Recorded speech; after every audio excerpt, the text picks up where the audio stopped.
बिस्मिल्लाहिर्रहमानिर्रहीम सल्लल्लाहु अलैहि वसल्लम। अस्सलाम वालेकुम क्लास 9। उम्मीद है आप सब खैरियत से होंगे।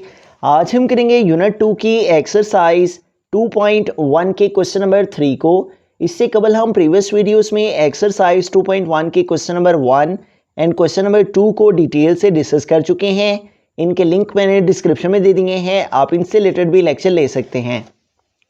एक्सरसाइज 2.1 के क्वेश्चन नंबर 3 की जानिब चलते हैं। क्वेश्चन नंबर 3 है which of the following statements are true and which are false.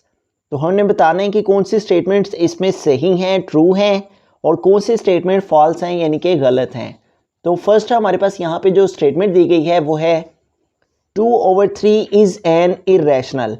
तो हमने जैसा कि यहाँ पे लेक्चर नंबर 1 में इस एक्सरसाइज के लेक्चर नंबर 1 यानी 2.1 के क्वेश्चन नंबर 1 को जब अंडरस्टैंड किया था तो उसमें हमने रैशनल और इरेशनल नंबर्स को डिस्कस किया था। अगर आपने इनसे रिलेटेड लेक्चर नहीं लिया तो इसका लिंक मैंने डिस्क्रिप्शन में दे दिया है, आप इनसे रिलेटेड भी लेक्चर ले लें, इससे आपके लिए क्वेश्चन नंबर 3 को समझना आसान हो जाएगा। तो यहाँ पे वो कह रहा है 2/3 एक रैशनल नंबर है, इरेशनल नंबर है। तो 2/3 जो है वो रैशनल नंबर में आता है, ठीक है, क्योंकि वो नंबर जिनको P/Q की फॉर्म में लिखा जाता है, जैसे 2/3 P/Q की फॉर्म में लिखा गया है, तो वो नंबर जिनको न्यूमरेटर और डिनोमिनेटर में लिखा जा सके उन्हें हम रैशनल नंबर्स कहते हैं। लेकिन हमारे पास वो कह रहा है कि 2/3 जो है वो इरेशनल की कैटेगरी में आता है, जबकि इरेशनल नंबर्स तो स्क्वायर रूट वाली टर्म्स होती हैं या फिर वो नंबर जो होते हैं नीदर टर्मिनेटिंग और नॉर रिपीटिंग में आते हैं।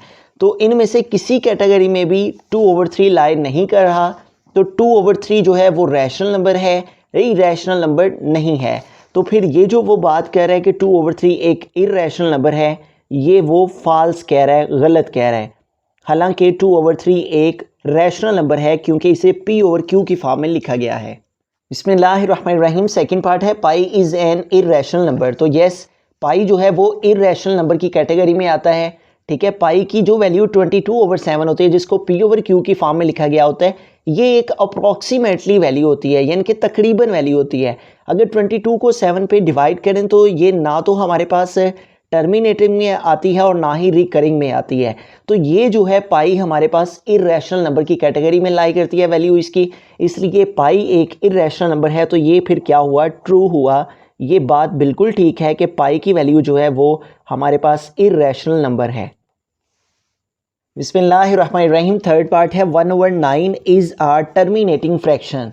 तो टर्मिनेटिंग फ्रैक्शन का मतलब होता है वो हमारे पास फ्रैक्शन जिसको डिवाइड करने से हमारे पास फाइनाइट यानी कि लिमिटेड आंसर आए। जैसे 2 को 5 पे डिवाइड करें तो 0.4 और 3 को 8 पे डिवाइड करने से 0.375। तो डेसिमल के बाद हमारे पास जो है वो लिमिटेड नंबर्स हैं, काउंटेबल नंबर्स हैं, फाइनाइट नंबर्स हैं, ठीक है। अगर इस तरह से हमारे पास फ्रैक्शन को डिवाइड करने से आंसर आए तो वो हमारे पास रैशनल नंबर की कैटेगरी में आता है। तो अब हम 1/9 को डिवाइड करके चेक करेंगे आया कि इसको डिवाइड करने से हमारे पास जो है वो फाइनाइट नंबर्स आते हैं, काउंटेबल नंबर्स यानी कि लिमिटेड नंबर्स, टर्मिनेटेड वैल्यू आती है या फिर नहीं आती। तो हम कैलकुलेटर को यूज़ कर लेंगे इसके लिए। तो 1 को डिवाइड करेंगे 9 से, तो हम लिखेंगे 1 डिवाइडेड बाय 9। तो यहाँ पे देखें हमारे पास जो आंसर आ रहा है 1 को 9 पे डिवाइड करने से वो 0.111 और इस तरह से 1 ही आगे मुसलसल चलते चले जा रहे हैं। अगर इस तरह से हमारे पास आंसर जो हैं वो मुसलसल चलते चले जाएं तो ये हमारे पास जो है वो रिकरिंग यानी नॉन टर्मिनेटिंग की कैटेगरी में आता है, ठीक है। जैसे यहाँ पे कुछ एग्जांपल्स हैं, 2 को 9 पे डिवाइड करें तो 0.22 आगे मुसलसल चलते चले जाते हैं। इसी तरह हम 4 को 11 पे डिवाइड करें तो 0.3636 और 36 इस तरह से नंबर चलते चले जाते हैं। तो ये रिकरिंग या नॉन टर्मिनेटिंग में आता है। लेकिन वो ये कह रहा है कि 1/9 टर्मिनेटिंग फ्रैक्शन है। तो टर्मिनेटिंग फ्रैक्शन तो वो होती है जिसमें हमारे पास लिमिटेड नंबर्स या फाइनाइट नंबर्स होते हैं, यानी कि डेसिमल के बाद काउंटेबल नंबर्स होते हैं फिर जो कि फाइनाइट नंबर्स होते हैं। तो ये फिर वो बात गलत कह रहा है। 1/9 जो है वो रिकरिंग और नॉन टर्मिनेटिंग की फ्रैक्शन में आता है। तो फिर ये वो गलत कह रहा है कि 1/9 एक टर्मिनेटिंग फ्रैक्शन है। तो ये फिर क्या हुआ, फॉल्स हुआ। ये टर्मिनेटिंग नहीं है। टर्मिनेटिंग का मतलब है ख़त्म हो जाने वाला, लेकिन 1 को 9 पे डिवाइड करने से ख़त्म नहीं हो रहा बल्कि मुसलसल चलता चला जा रहा है। तो ये फिर वो जो बात कर रहा है गलत कर रहा है। So this is false. बिस्मिल्लाहिर्रहमानिर्रहीम। फोर्थ पार्ट है हमारे पास 3/4 इज़ अ टर्मिनेटिंग फ्रैक्शन। तो जैसे कि हमने प्रीवियस में डिस्कस किया, टर्मिनेटिंग डेसिमल फ्रैक्शन वो होगी जिसमें उसको डिवाइड करने से लिमिटेड नंबर्स आएंगे डेसिमल के बाद, या फाइनाइट नंबर्स यानी कि आएंगे। तो अब हम इसको भी डिवाइड करके चेक करते हैं। ठीक है, 3 डिवाइडेड बाय 4। तो यहाँ पे देखें हमारे पास जो आंसर आ रहा है 3 को 4 पे डिवाइड करने से 3 डिवाइडेड बाय 4, वो हमारे पास फाइनाइट और लिमिटेड नंबर्स आ रहे हैं। मीन्स के टर्मिनेटिंग फ्रैक्शन की कैटेगरी में ही ये लाई कर रहा है। ठीक है, ये हमारे पास टर्मिनेटिंग डेसिमल फ्रैक्शन है। तो लिमिटेड नंबर्स और फाइनाइट नंबर आ रहे हैं। 3 को 4 पे डिवाइड करने से हमारे पास आंसर 0.75 आ रहा है। तो ये फिर वो बात दुरुस्त कह रहा है कि 3 को 4 पे डिवाइड करने से आंसर जो है वो लिमिटेड आता है, महदूद आता है, और 1-2 नंबर के बाद जो है वो आंसर ख़त्म हो जाता है। तो ख़त्म हो जाने वाला आंसर डेसिमल के बाद जो है वो हमारे पास टर्मिनेटिंग फ्रैक्शन होता है।